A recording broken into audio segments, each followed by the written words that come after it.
Phoned in today to Jewish community centers, Jewish day schools across 11 states, forcing toddlers to be evacuated in their cribs. The latest threats follow dozens made in recent weeks and follow the weekend vandalism at another Jewish cemetery, this one outside Philadelphia, the second such incident recently.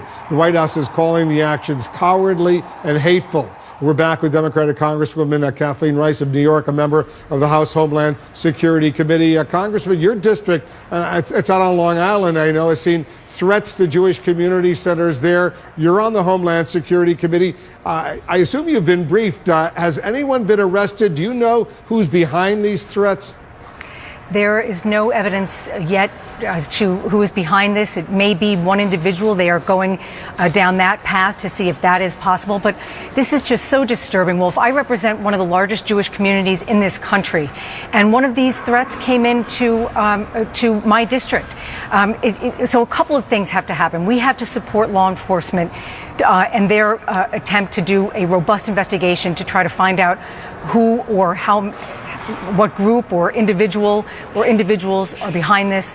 But we also need to speak out and condemn this kind of bigotry and this kind of hatred in the strongest terms whatsoever.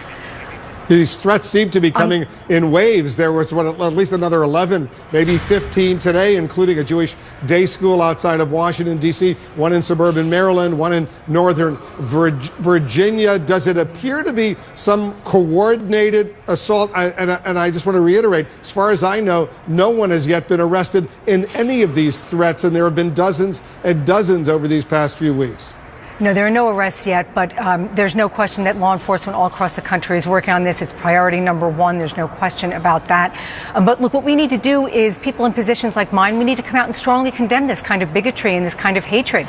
And I got to tell you, I think that we need our top leaders, and by that I mean the president, to come out immediately and condemn this kind of activity, this kind of criminal behavior that is so disturbing and is causing such a terrible fear and unrest in Jewish communities all across this country. And I hope that President Trump is more forceful in his condemnation of this behavior. Because we did see the vice president, he went to that cemetery, that Jewish cemetery outside in Missouri, and he personally got involved in helping to clean it up. Those tombstones were overthrown, and he spoke out very passionately in Missouri. And now we're seeing a similar desecration of a Jewish cemetery in outside of Philadelphia. What specifically would you like to see the president, as opposed to the vice president, do?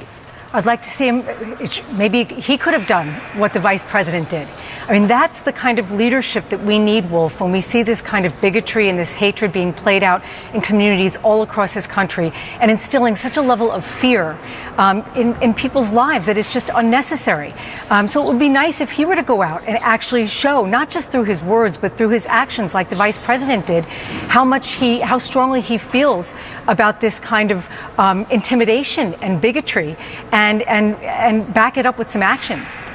Congresswoman Kathleen of New York, thanks so much for joining us. Thank you, Wolf. Coming up, we have new details about the plot to kill the half-brother of the North Korean leader.